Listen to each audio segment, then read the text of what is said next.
Eric Keller's fist clenched around his daughter's lunch bag as he watched the scene unfold across the busy subway platform.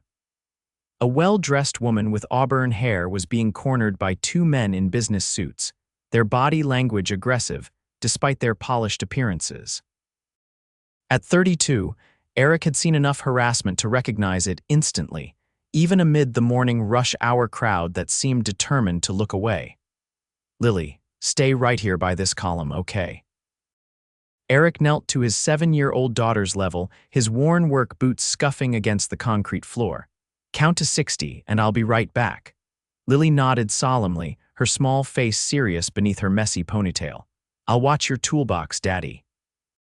Eric squeezed her shoulder before standing, his 6-foot frame straightening as he moved purposefully through the crowd. His carpenter's hands were calloused and strong, his faded jeans and flannel shirt marking him as someone who worked with his hands for a living. Someone who couldn't afford the sleek suits of the men he was approaching. "I've already said no twice," the woman was saying, her voice firm but with an edge of tension. "I'd appreciate if you'd respect that and leave me alone." "Come on, we're just being friendly," the taller of the two men replied, shifting to block her path to the approaching train.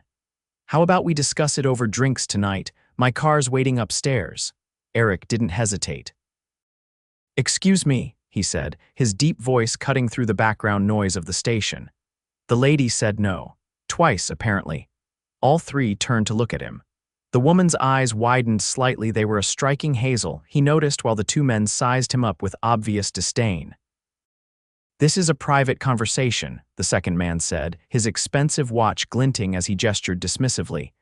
"Move along, buddy." Eric stayed exactly where he was. "Doesn't look private to me, looks like harassment in a public place." He turned to the woman. "Are these guys bothering you, madam?" The tension in her shoulders visibly eased at his intervention. "Yes," she said simply. "They are. There you have it," Eric said, stepping closer. "Now how about you two take your business elsewhere?" The first man scoffed. "Do you have any idea who you're talking to, or who she is?" "Don't really care," Eric replied evenly. "All I care about is that she wants to be left alone." He glanced back at Lily, who was watching with wide eyes while dutifully staying by his toolbox. "And I've got a daughter over there who's counting on me to show her what a real man does when he sees someone being harassed." Something in his tone, the absolute certainty, perhaps made the two men reconsider. After exchanging glances, the taller one adjusted his tie. "Whatever." "Not worth the trouble." He shot the woman a final look. "You should reconsider our offer, Miss B. It won't be on the table forever." As they walked away, Eric turned to the woman, who was studying him with an expression he couldn't quite read. "Thank you," she said, her voice softer now. "That was refreshing." "No problem. Some people need reminding about basic manners." He glanced back at Lily again. "I should get back to my daughter, of course." The woman followed his gaze to where Lily stood. "She's beautiful." "Thanks, she's my whole world." He offered a quick smile. "Have a good day, madam." Eric was already turning away when she spoke again. "I'm Morgan," she said. "Morgan Bennett." He paused, surprised by the introduction. "Eric Keller." The approaching train rushed into the station with a blast of air, drowning out any further conversation. By the time Eric had collected Lily and his toolbox, Morgan Bennett had disappeared into the crowd boarding the uptown train. "Who was the pretty lady, Daddy?" Lily asked as they waited for their downtown train. "Just someone who needed a little help," Eric replied, taking her small hand in his. "Ready for your field trip today?" As Lily launched into excited chatter about the museum her class was visiting, Eric pushed the encounter from his mind. In his world of construction sites, school pickups, and stretching every dollar to support his daughter, chance meetings with elegant women on subway platforms weren't worth dwelling on. He had no way of knowing that Morgan Bennett had watched him and Lily through the train window as it departed, her finger already hovering over her phone as she made a call that would change both their lives forever. Eric arrived at the construction site 40 minutes later, having dropped Lily off at school. The Brooklyn brownstone renovation project had been his steady work for the past 3 weeks, a good gig with decent pay that let him pick up Lily from after-school care by 6 most days. Keller. "Boss wants to see you," called Rodney, one of the other carpenters, as Eric set down his toolbox. Frowning, Eric made his way to the small trailer that served as the site office. Mike Dawson, the project foreman, was studying a set of blueprints when Eric knocked on the open door. "You wanted to see me?" Eric asked, trying to ignore the knot forming in his stomach. Last time he'd been called to the office on a project, it had been to tell him the funding had fallen through and everyone was being let go. That had been a rough 3 months of scrambling for day labor jobs while Lily's babysitting bills piled up. Mike looked up, his weathered face unreadable. "Got a call this morning. Apparently you've been requested for a special project." "Requested? By who?" "Bennett Enterprises. They're doing a complete renovation of some historic building in Manhattan, and they asked for you specifically." Mike raised an eyebrow. "Didn't know you had connections like that, Keller." Eric's mind raced. Bennett, the woman from the subway, had been named Bennett. "But that had to be a coincidence, right? I don't have connections," he said slowly.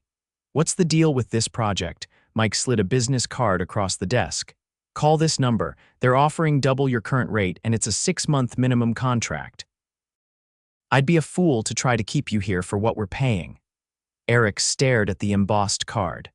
Bennett Enterprises was one of the largest development companies in New York, known for high-end projects, and if the rumors were true, treating their contractors unusually well. "This doesn't make sense," he muttered. Mike shrugged. "Don't look a gift horse in the mouth, Keller. You've got a kid to support." That was true enough. With double his current rate, Eric could finally start putting money aside for Lily's college fund instead of living paycheck to paycheck. He could maybe even move them out of their cramped 1-bedroom apartment to somewhere with a real bedroom for Lily, who was getting too old to sleep on a pull-out sofa. "I'll call," he said, pocketing the card. "Thanks, Mike." 2 hours later, Eric was standing in the soaring lobby of a Bennett Enterprises building in Midtown, feeling distinctly out of place in his work clothes among the stream of professionally dressed employees. The receptionist had directed him to the 38th floor, where a project manager was supposedly waiting to meet with him. The elevator doors opened onto a minimalist reception area with floor-to-ceiling windows offering a breathtaking view of the city. A tall man in a charcoal suit approached immediately, hand extended. "Mr. Keller, I'm Thomas Reed, head of special projects for Bennett Enterprises. Thank you for coming on such short notice." Eric shook the offered hand, noting the firm grip. "I'm still not clear on why I'm here, Mr. Reed." "There seems to be some mix-up." "No mix-up," Reed assured him, gesturing toward a conference room. "If you'll follow me, I can explain the project we'd like you to consider." The conference room continued the theme of understated luxury, with a polished table surrounded by ergonomic chairs. Architectural drawings were spread across the surface, showing what appeared to be an old theater building. "Bennett Enterprises recently acquired the Atherton Theater," Reed explained, indicating the plans. "It was built in 1924 and has significant historical value, but it needs complete renovation. We're looking for skilled craftsmen who appreciate traditional woodworking techniques to handle the intricate details." Eric studied the drawings with professional interest. The woodwork was indeed impressive: ornate crown molding, detailed paneling, and hand-carved accents throughout. "This is beautiful work," he admitted. "But there are dozens of master carpenters in the city with more experience in historical renovation than I have. Why me?" Reed's expression remained neutral. "Your name was specifically recommended to us by someone who was impressed with your craftsmanship." Before Eric could press further, the conference room door opened. He turned, and there she was, the woman from the subway platform, Morgan Bennett. Only now, instead of looking slightly harried, she exuded calm authority in a tailored navy dress, her auburn hair swept into a sophisticated updo. "Mr. Keller," she said with a small smile, "thank you for coming." Eric stood, pieces falling into place. "Miss Bennett. I'm guessing you're not just any Bennett at Bennett Enterprises." "Morgan Bennett, CEO," she confirmed, extending her hand. "Though this morning I was simply Morgan, a woman grateful for your intervention." Her hand was soft in his calloused palm, the contrast striking. Eric withdrew his hand perhaps too quickly, suddenly aware of the dirt under his nails from the morning's work. "This isn't necessary," he said, gesturing to the plans. "You don't owe me anything for this morning." Morgan tilted her head slightly. This isn't about owing you, Mr. Keller. This is about recognizing quality when I see it. Quality. All I did was tell a couple of jerks to back off. Yes, she said simply, but how you did it matters.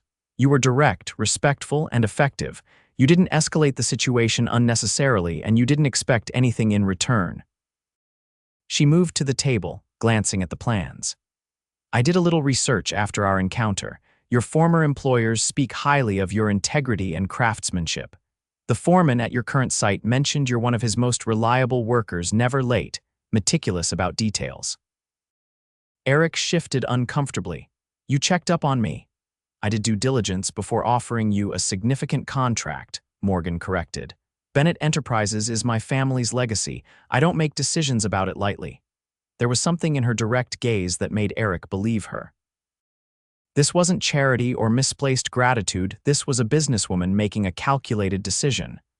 The salary is competitive, Reed interjected, sliding a document across the table. Eric glanced down and nearly choked at the figure. This is more than double my current rate. The project requires precision and dedication, Morgan said. We pay accordingly. Eric thought of Lily, of the opportunities this kind of money could provide her, but he also thought of the practicalities. The hours, he said. I'm a single dad. I need to be able to pick up my daughter from school by 6, and there are days when she has appointments or school events I can't miss. Something flashed in Morgan's eyes approval, perhaps. We can accommodate flexible hours for key personnel. The project is more about quality than speed. And if it doesn't work out, if my work isn't what you're expecting, standard contract includes a 2-week trial period, Reed said. Either party can terminate at that point without penalty. Eric studied Morgan, trying to understand her angle. Why does it feel like there's something you're not telling me? A hint of a smile touched her lips. Because you're perceptive, Mr. Keller. But the only thing I'm not saying explicitly is that I trust my instincts, and my instincts say you're exactly what this project needs. After a moment's consideration, Eric nodded. I'll take the 2-week trial, but I want to be clear I won't compromise on time with my daughter. I wouldn't ask you to, Morgan said with a sincerity that surprised him. Family should always come first. As Eric left the building 30 minutes later, contract in hand and head spinning with the sudden change in his circumstances, he couldn't shake the feeling that Morgan Bennett's interest in him went beyond his carpentry skills. The question was, what exactly did she want from him? Morgan Bennett sat at her desk, watching the city lights shimmer against the darkening sky. The meeting with Eric Keller had gone more or less as she'd expected, initial suspicion giving way to cautious acceptance of the opportunity. What she hadn't anticipated was her own reaction to seeing him again. There was something compelling about him that went beyond his physical appearance, though that was certainly attractive enough. It was the quiet confidence in his manner, the clear devotion to his daughter, the lack of pretense. In Morgan's world of corporate chess moves and strategic relationships, such straightforwardness was refreshingly rare. A soft knock interrupted her thoughts. Thomas Reed entered, carrying a folder. The background check on Keller came back clean, he said, placing it on her desk. Widowed 4 years ago when his wife died from complications during childbirth. Worked steadily since then, good reputation in the industry. Lives modestly in a 1-bedroom apartment in Queens. No criminal record, pays his taxes on time, volunteers at his daughter's school when he can. And financially, barely keeping afloat. Medical bills from his wife's hospitalization wiped out their savings. He's been playing catch-up ever since, though he's never missed rent or his daughter's school payments. Morgan nodded, unsurprised. Thank you, Thomas. After Reed left, she opened the folder, studying the sparse details of Eric Keller's life. Single father at 28, widowed before he'd even had a chance to be a husband. Working with his hands to build a life for his daughter, her own life couldn't have been more different. Born into wealth, groomed from childhood to take over the family business, sheltered from hardship by money and privilege. Her parents had been loving but busy, leaving her upbringing largely to nannies and private schools. By 34, she'd tripled the company's value, but her personal life remained remarkably empty. Morgan closed the folder. The Atherton Theater project was genuine, a passion project she'd been planning for years. Eric Keller's craftsmanship would be an asset to the renovation. If her interest in him went beyond professional admiration, well, that was something she would need to handle carefully, very carefully. Because while Morgan Bennett had built her reputation on calculated risks in business, she had never been reckless with her heart. Eric arrived at the Atherton Theater at 7 the next morning, Lily in tow.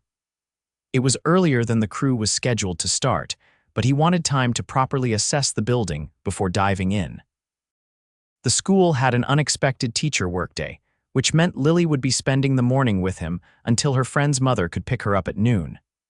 "It looks like a castle, Daddy," Lily exclaimed as they stood before the ornate facade with its decorative stonework and grand entrance. Eric smiled down at her, her wonder making him see the building with fresh eyes. "It kind of does, doesn't it? It's a theater, though. People used to come here to watch plays and performances.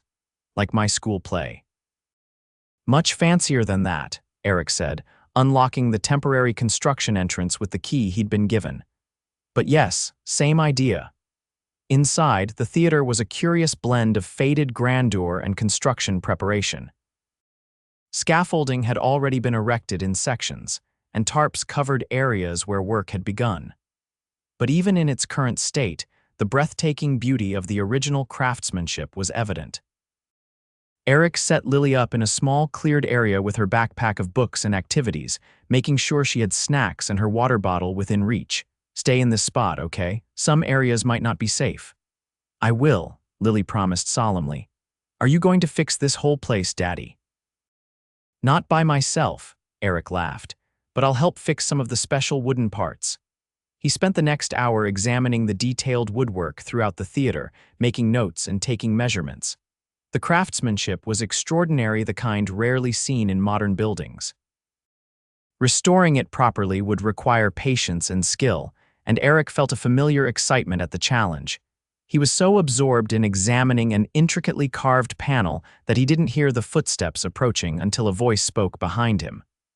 "What do you think? Can it be restored?" Eric turned to find Morgan Bennett watching him, dressed more casually than yesterday in dark jeans and a simple blouse, though her understated jewelry probably cost more than his monthly rent. "It can," he confirmed. "It'll take time to match the original work, but it's doable." "That's what I was hoping to hear."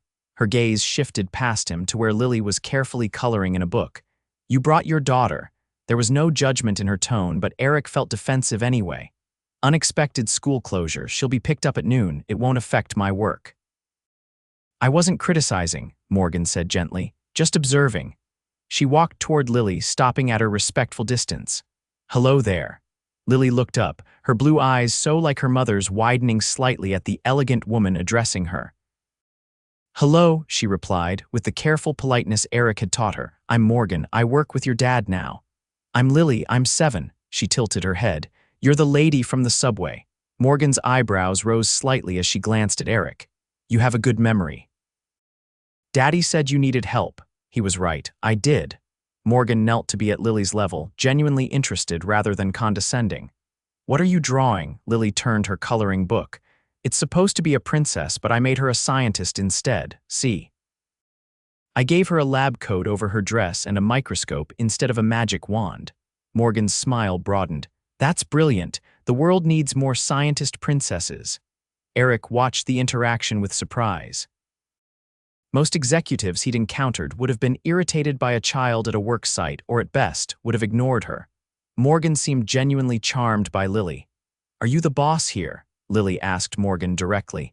"I am. This is my project." "Daddy says bosses should be smart and kind, not just loud." Eric felt heat rise to his face. Lily but Morgan laughed, the sound warm and genuine. "Your daddy is absolutely right. Being loud is easy. Being smart and kind is much harder." She rose gracefully, turning back to Eric. "She's wonderful." "Thank you," he said, finding himself strangely affected by her sincere appreciation of his daughter. "She's the best thing in my life." Morgan's expression softened. "Would you two like a tour of the building? There are some features that aren't visible from the main areas." "Can we, Daddy?" Lily was already standing, her coloring forgotten. "Sure, if Miss Bennett has time. Please, it's Morgan." She offered her hand to Lily. "And I always have time to show off this building. It's been a dream of mine for years." As they walked through the theater, Morgan explained the history of the building with an enthusiasm that surprised Eric. This wasn't just a business investment to her, it was clearly a passion project. The Atherton was one of the first theaters to feature moving sets, she explained as they entered the backstage area. "The original machinery is still here, though it hasn't been operational for decades. What are you planning to do with it once it's renovated?" Eric asked. "Restore it to its original purpose," Morgan said. "Live theater, musical performances, community events. New York has lost too many of its historical venues to commercial development. I want this one preserved." There was something in her voice, a hint of personal connection that made Eric curious. "Why this theater specifically?" Morgan hesitated, then smiled slightly. "My grandmother performed here as a young actress in the 1950s. It's where she met my grandfather. This place changed the course of my family's history." "So it's not just business," Eric observed. "No," she admitted. "Not just business," her gaze met his. "Some things are worth preserving simply because they matter." The moment stretched between them, something unspoken hovering in the air until Lily tugged at Morgan's hand. "Can we see where the princess dresses go?" she asked, referring to the costumes. Morgan laughed, breaking the tension. "You mean the costume department? Absolutely." As they continued the tour, Eric found himself watching Morgan the way she engaged with Lily, her obvious knowledge and passion for the theater, the occasional glances she cast in his direction when she thought he wasn't looking. She was nothing like he'd expected a billionaire CEO to be, and that realization was both intriguing and unsettling. By the time Lily's friend's mother arrived to pick her up, Eric was no closer to understanding Morgan Bennett or her interest in him. But he was certain of one thing: this job was going to be far more complicated than simply restoring woodwork. The next 2 weeks passed in a blur of activity. Eric quickly established himself as an asset to the restoration team, his attention to detail and understanding of traditional techniques impressing even the most experienced craftsmen on the project. The work was challenging but deeply satisfying, allowing him to use skills he'd rarely had the opportunity to showcase on conventional construction jobs. What he hadn't expected was how frequently Morgan Bennett would be present at the site. Unlike most developers who delegated supervision to project managers, she visited almost daily, reviewing progress, and sometimes working alongside the design team in the temporary office set up in what had once been the theater's grand lobby. Each time she appeared, she made a point of checking in with Eric, discussing his progress, and occasionally bringing specific historical references or photographs that might help with his work. Their conversations were professional but increasingly comfortable, sometimes extending beyond the immediate task to broader topics related to historical preservation or architectural trends. Eric found himself looking forward to these interactions more than he cared to admit. There was something refreshing about Morgan's combination of sharp intelligence and genuine passion for the project. She listened to his suggestions with real interest, never dismissing his expertise, despite the obvious gulf in their social and financial positions. It was during the second week that the pattern shifted slightly. Eric was working late, taking advantage of the quiet to focus on a particularly intricate piece of molding that required his complete concentration. Most of the crew had left hours ago, but he'd arranged for a neighbor to watch Lily so he could finish the section. "You're still here." Morgan's voice startled him from his focused state. He turned to find her standing a few feet away, her formal business attire exchanged for more casual clothes, still elegant, but less corporate. "Just finishing up this section," he explained, setting down his tools. "What about you? I thought everyone else had left." "I was on a conference call in the office," she said, moving closer to examine his work. "This is beautiful, Eric." He tried to ignore the small thrill that ran through him at her use of his first name, something she'd only recently begun doing. "Thanks. It's coming along." He gestured to the original section he was matching. "Whoever built this originally was a true artist. The details are incredible." Morgan nodded, reaching out to trace the pattern with her fingertip. That's why I wanted this building. You don't see this level of craftsmanship anymore. Not often, Eric agreed. It's becoming a lost art. Like many valuable things, she said softly, her eyes meeting his. Lost or undervalued because we're too busy looking at newer, shinier options. There was something in her gaze that made Eric suddenly aware of how close they were standing, alone in the vast, dimly lit theater. He cleared his throat, taking a small step back. My trial period ends tomorrow, he said, changing the subject. Have I passed inspection? Morgan's lips curved into a smile. With flying colors, the contract extension is already prepared if you're still interested in staying on. I am, he confirmed. The work is challenging, the hours are flexible enough for Lily's schedule, and the pay. He shook his head. Well, it's making a real difference for us. I'm glad. She hesitated, then added, Actually, I wanted to ask you something. The project team is having a dinner Friday night to celebrate the completion of the first phase. Would you and Lily like to join us? It's a family-friendly event. Several of the team members are bringing their children. Eric hesitated. Social events with coworkers were usually awkward enough, but with the CEO present. And in what was undoubtedly going to be a fancy setting. Seeing his hesitation, Morgan added, It's at Carlucci's in the village. Casual Italian place, good food, nothing stuffy. The fact that she'd anticipated his concern and chosen a relatively approachable venue made it harder to refuse. And if other team members were bringing kids, Lily wouldn't be out of place. That sounds nice, he found himself saying. We'd be happy to come. The smile that lit Morgan's face seemed disproportionate to his simple acceptance, making him wonder if there was more to the invitation than professional courtesy. Wonderful. 7 o'clock. She glanced at her watch. I should go. Don't stay too late. This section will still be here tomorrow. As she walked away, Eric found himself watching her longer than was strictly necessary, admiring the confident grace of her movements and wondering, not for the first time, what Morgan Bennett might want from him beyond his carpentry skills. Carlucci's was exactly as Morgan had described it, a warm, inviting Italian restaurant with brick walls, wooden tables, and a relaxed atmosphere that somehow managed to be both casual and special. Eric had agonized over what to wear before settling on his one good pair of dark jeans and a button-down shirt that Lily assured him was very handsome, daddy. Lily herself was thrilled to be included, wearing her favorite dress and chattering excitedly as they entered the restaurant. The hostess led them to a private room at the back, where about 20 people were already gathered, including several children around Lily's age. Eric spotted Morgan immediately. She was wearing a simple green dress that complemented her auburn hair, which fell loose around her shoulders instead of in her usual professional updo.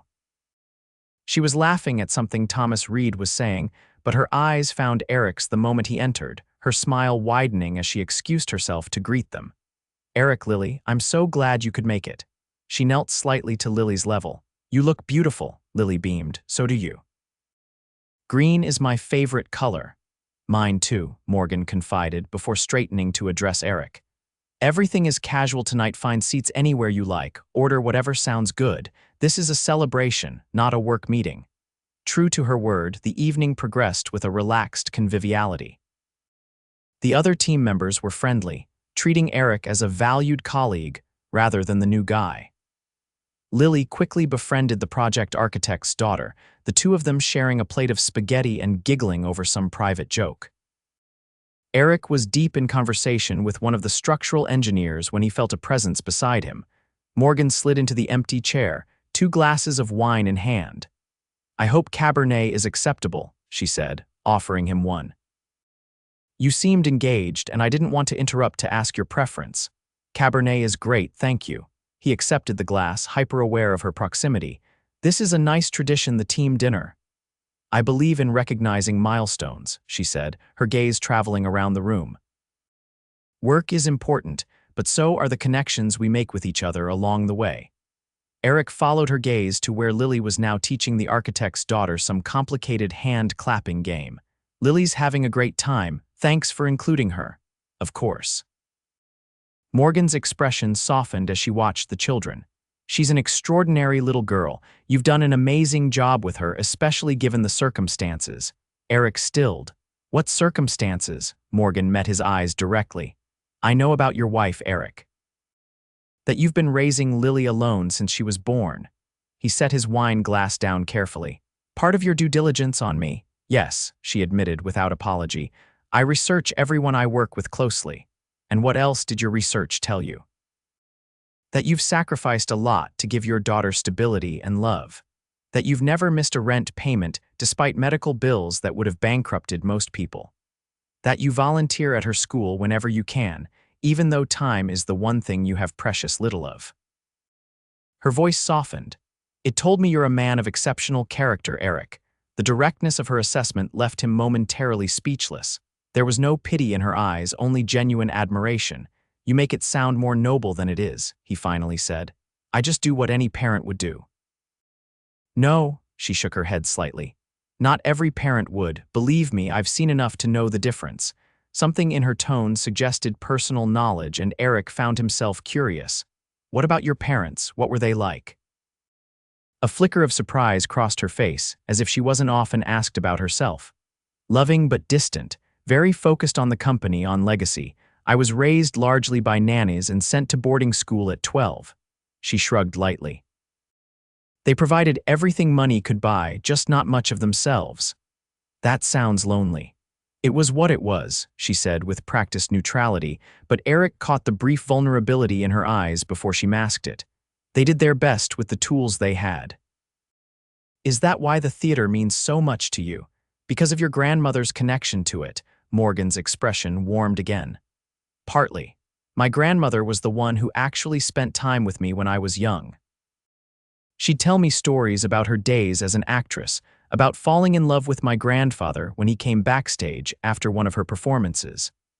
She traced the rim of her wine glass. She showed me that passion for work, for art, for people is what makes a life worth living, not just accumulating wealth or power.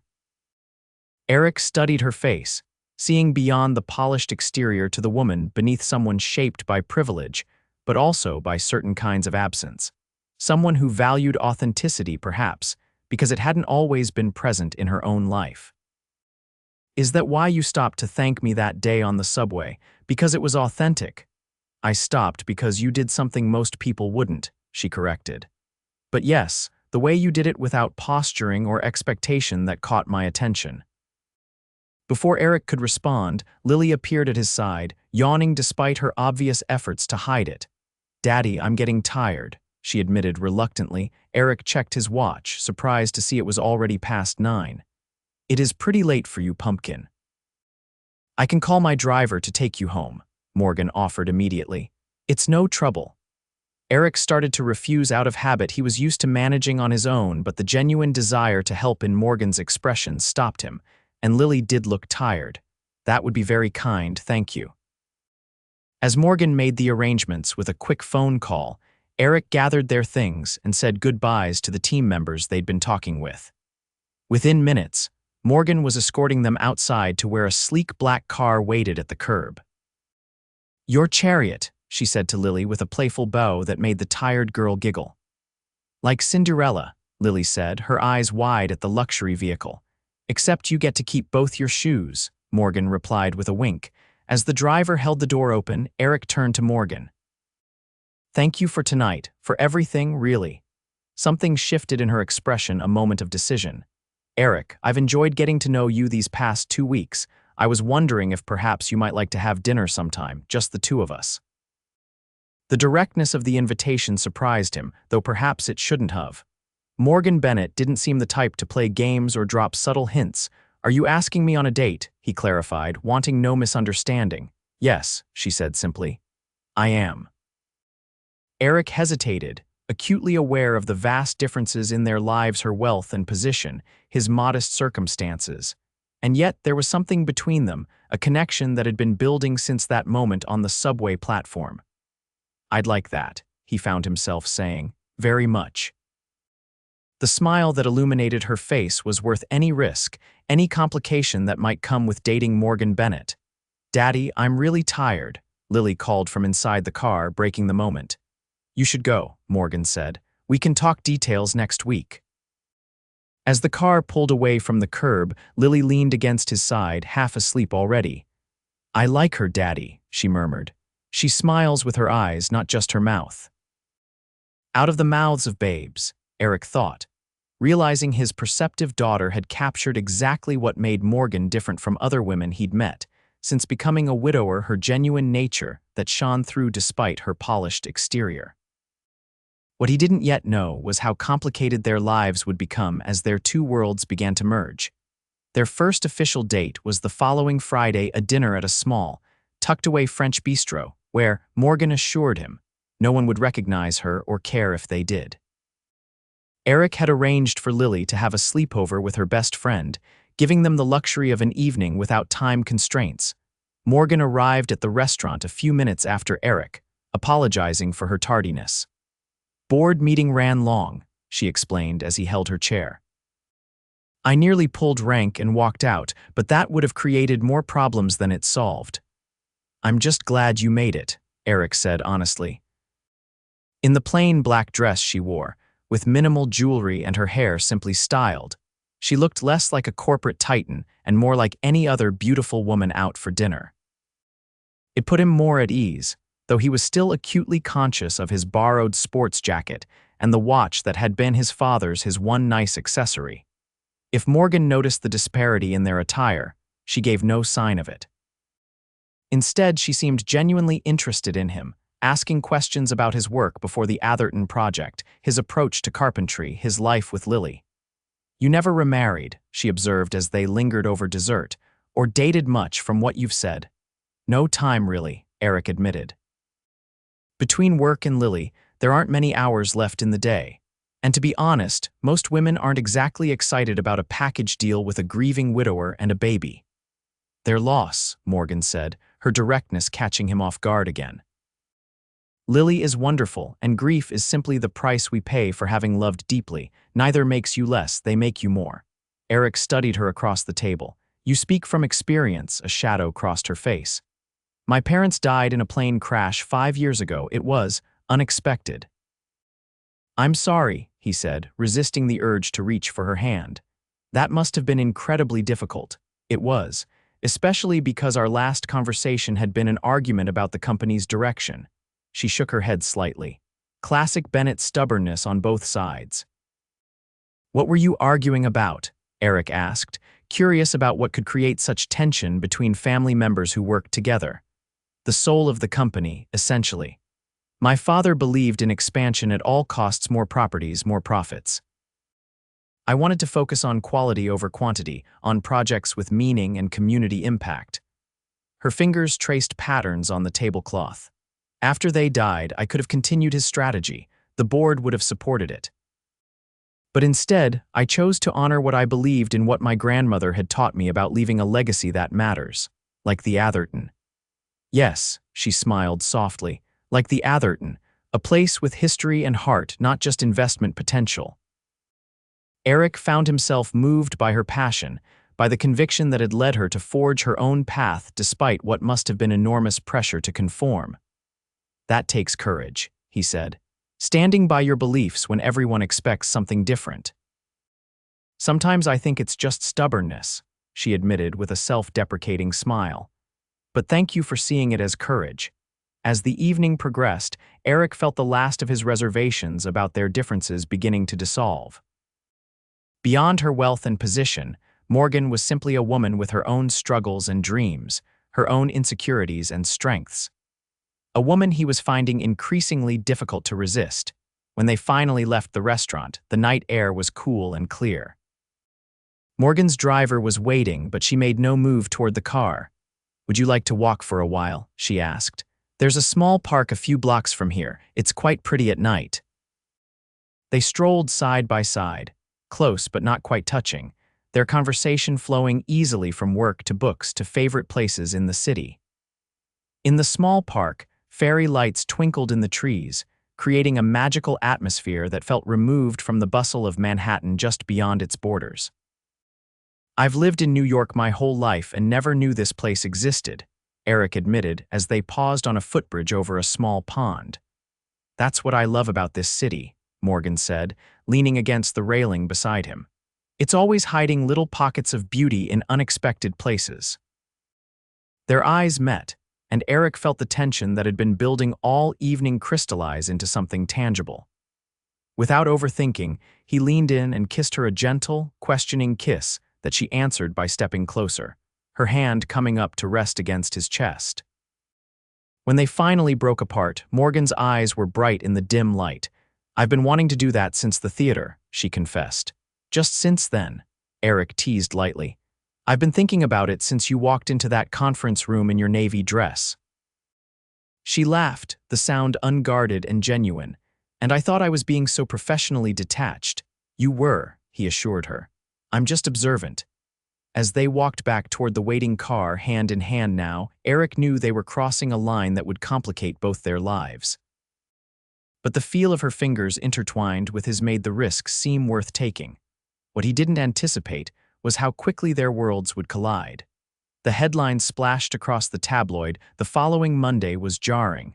Bennett heiress dating employee workplace romance or power play.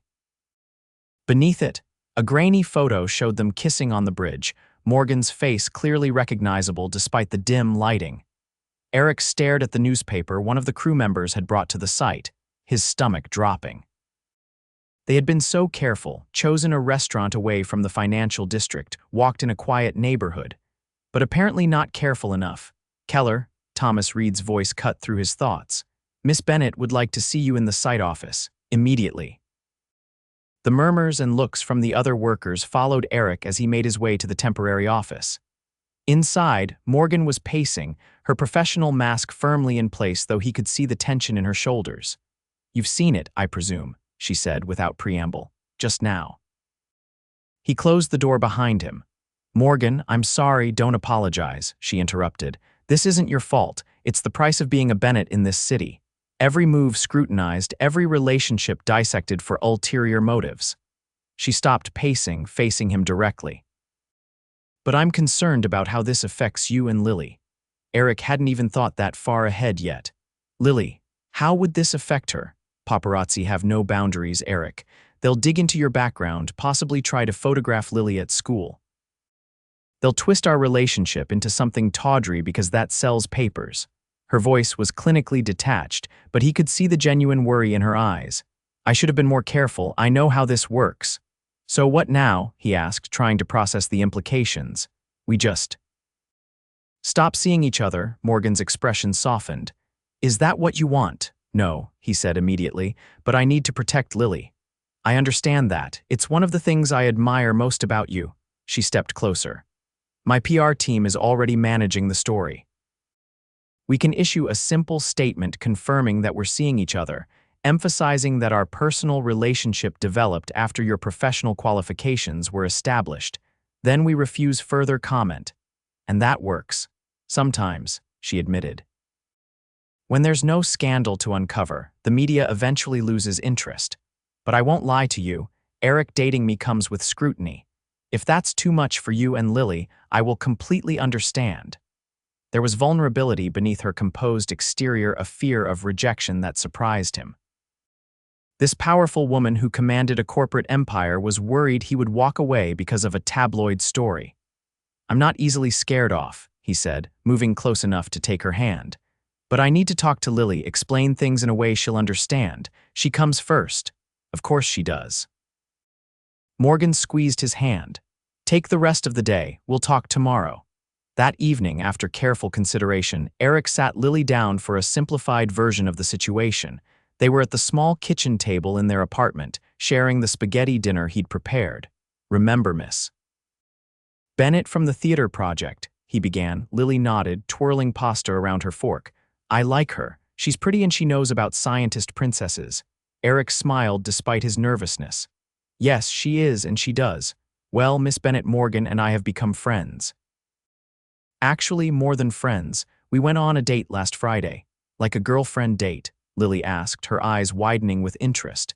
"Yes, like that. Is she your girlfriend now?" Eric hesitated. "We're still getting to know each other, but I like her very much and she seems to like me too." Lily considered this seriously. Does she like me? She thinks you're wonderful, Eric assured her honestly.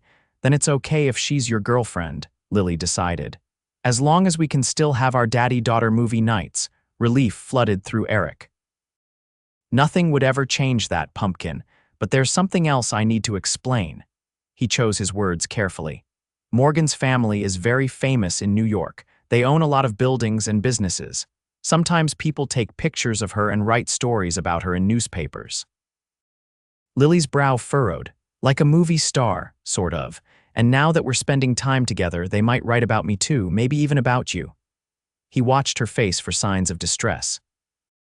If that happens, if anyone ever bothers you or asks you questions about Morgan or me, I need you to tell your teacher right away. Can you promise me that? I promise, Lily said solemnly. But Daddy, why do they care if you and Miss Morgan are friends? The innocence of the question made Eric's heart ache. Because grown-ups sometimes make simple things complicated, sweetie. But you don't need to worry about that. I just wanted you to know what's happening. Lily nodded, apparently satisfied with his explanation, and returned her attention to her spaghetti. Eric watched her, marveling at her resilience and straightforward acceptance of the situation. If only adult relationships could be so uncomplicated. The next day, Eric called Morgan to tell her he wanted to continue seeing her. Tabloids be damned. The relief in her voice was palpable, and they agreed to proceed cautiously but not hide their relationship. True to Morgan's prediction, the media attention was intense at first. More articles appeared, speculating about Eric's motives for dating one of New York's wealthiest women. Some painted him as an opportunistic gold digger, others as Morgan's working-class boy toy. The cruelest suggested he was using his status as a widowed single father to gain Morgan's sympathy and access to her fortune. Through it all, Morgan remained steadfast, refusing to engage with the speculation. At work, she maintained a professional distance, but on evenings and weekends, their relationship deepened. They established a routine of quiet dinners at her penthouse apartment or simple outings with Lily to museums, parks, or kid-friendly restaurants. To Eric's relief, Lily and Morgan formed a genuine bond.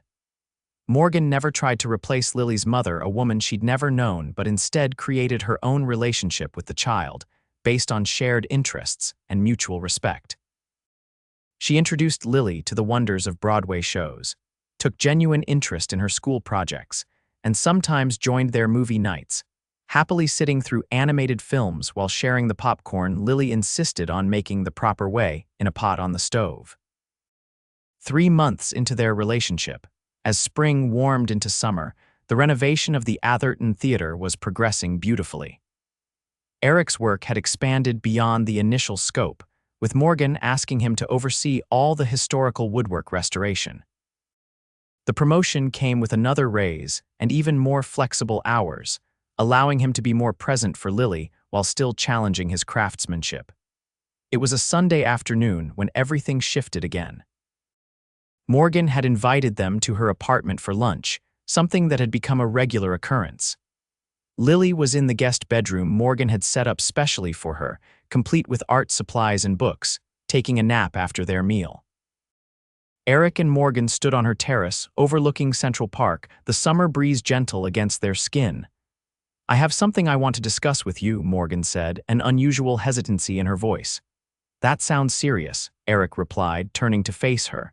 It is. She took a deep breath. The board is sending me to London next month to oversee our expansion into the European market. I'll be gone for at least 6 weeks. Oh, Eric absorbed this information, trying to ignore the hollow feeling in his chest. That's a great opportunity for the company. It is, she agreed. But I've been thinking about what it means for us. She met his eyes directly. I don't want to be apart from you and Lily for that long. We'll still be here when you get back, he assured her, though the thought of 6 weeks without her presence in their lives was more painful than he wanted to admit. I know, but... She hesitated, then pressed on. What if you came with me, both of you? Eric stared at her, caught off guard. To London? For 6 weeks? Morgan, I can't just leave the project, and Lily has school. The project could spare you for a few weeks, she countered. Most of your critical work is ahead of schedule, and Lily's school year ends in 2 weeks. The timing actually works perfectly. But my apartment, my responsibilities here, could be managed, she finished for him.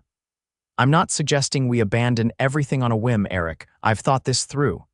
He studied her face, seeing both determination and vulnerability. This really matters to you, doesn't it? Yes, she admitted softly. Because you matter to me, both of you.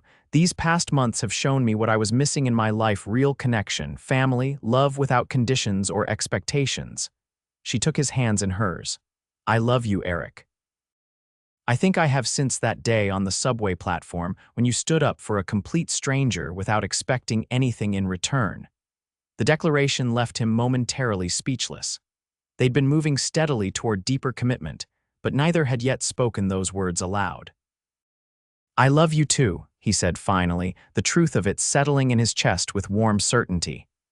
But Morgan, our lives are so different. The world you live in is just a world, she interrupted gently. At the end of the day, we're just two people who found each other. The rest is circumstance, not essence. Eric pulled her closer, wrapping his arms around her waist. When did you get so wise? I've always been wise, she teased. You're just finally paying attention. Their kiss was interrupted by a small voice from the doorway. Are you guys going to get married? They broke apart to find Lily watching them with curious interest, her hair tousled from her nap. Lily, Eric felt heat rise to his face. That's not we weren't, not yet, Morgan answered calmly, her eyes never leaving Eric's. But someday, if your dad wants to, I'd like that very much. Eric stared at her, amazed by her directness and the certainty in her voice. Here was a woman who knew her own mind, who didn't play games or hide her feelings. What do you think about that, Lily? Morgan asked, turning to the little girl. How would you feel if someday I became part of your family? Lily considered this with serious deliberation. Would you live with us? Because our apartment is really small.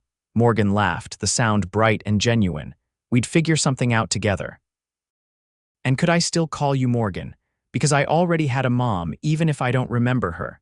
Eric's heart constricted at his daughter's words, at her simple acknowledgement of the mother she'd lost at birth. Of course, Morgan said gently, kneeling to Lily's level. I would never try to replace your mom. She'll always be your mom and she'll always be special. Lily nodded, apparently satisfied. Then it's okay with me. She looked at her father expectantly. Daddy, Eric found himself at a crossroads, facing the unexpected future that had opened before him. 6 months ago, he had been a struggling carpenter, living paycheck to paycheck. His world centered entirely on providing for his daughter. Now he stood in a penthouse, overlooking Central Park, being offered a life he'd never imagined possible by a woman whose wealth and status had initially seemed to place her in another universe, but whose heart had proven to be perfectly aligned with his own. London sounds like an adventure, he said finally, and I've never been one to turn down an adventure with my 2 favorite girls. Morgan's smile was radiant. Is that a yes? To London, definitely. He pulled her close again. As for the rest, let's take it one day at a time. But I think we're heading in exactly the right direction.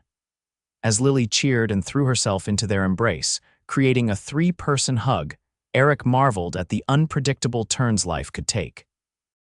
From a chance encounter on a subway platform to this moment of promise and possibility, their story had unfolded in ways he could never have anticipated. And that, he realized, was the most beautiful adventure of all. 1 year later, the Atherton Theater reopened to the public with a gala celebration that drew New York's elite and theater enthusiasts alike. The restoration had been completed to universal acclaim, with particular praise for the exquisite craftsmanship of the wooden elements throughout the building. Eric stood at the back of the theater, watching as Morgan addressed the crowd from the stage, her passion for the project evident in every word. Beside him, Lily fidgeted slightly in her fancy dress, though she was making a valiant effort to stand still and listen. It's nearly done, Pumpkin, he whispered, squeezing her hand. Just a few more minutes.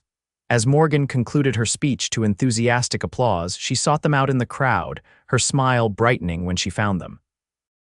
The diamond ring on her left hand caught the light as she gestured subtly for them to join her.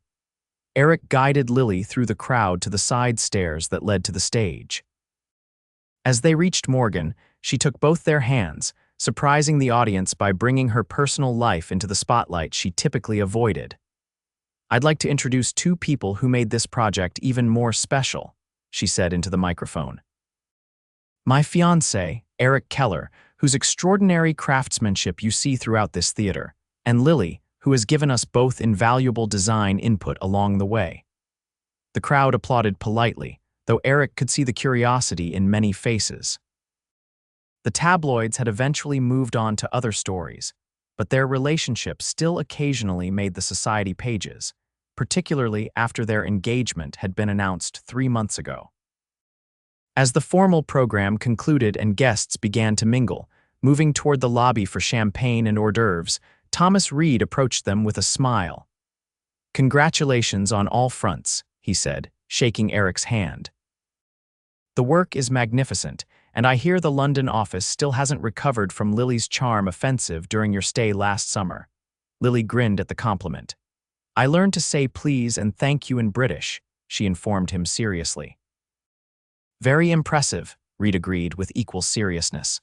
"Morgan, the board chairman, is looking for you, something about potential donors for the educational program. I'll be right there." As Reed moved away, Morgan turned to Eric. "Duty calls, I'm afraid. Will you two be okay for a bit?" "We'll be fine," Eric assured her. "Go work your magic." After she left, Eric and Lily made their way to a quiet corner of the lobby where they could observe the celebration without being at its center. The grand space was filled with elegantly dressed people, many of whom had contributed to the theater's restoration fund. "Daddy," Lily said, her voice thoughtful as she looked around at the opulent surroundings. "Do you remember when we were poor?" The question caught Eric off guard. "We were never really poor, sweetheart. We always had enough for what we needed. But we didn't have a big apartment or fancy clothes," she persisted. "And you were always worried about money. I heard you talking to Mrs. Diaz about it sometimes." Eric knelt to her level, struck by her perception. At 8, she was becoming increasingly aware of the world around her and the changes in their circumstances. "You're right," he acknowledged. "Things were tighter then. I had to be careful with how we spent our money. And now we don't because of Morgan."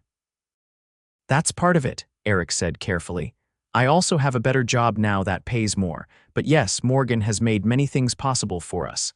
Lily nodded, processing this. "I'm glad you helped her that day on the subway, even though you didn't know she was rich." "That had nothing to do with why I helped her," Eric pointed out gently. "I know," Lily said with the absolute certainty of childhood. "You helped her because she needed help, and that's what good people do. That's why she loves you." Eric smiled at his daughter's simple wisdom. "That's exactly right. And that's why we're a family now," Lily concluded, spotting Morgan across the room, "because good people found each other." As Morgan made her way back to them, navigating through the crowd with graceful determination, Eric felt a profound sense of gratitude for the twists of fate that had brought them together.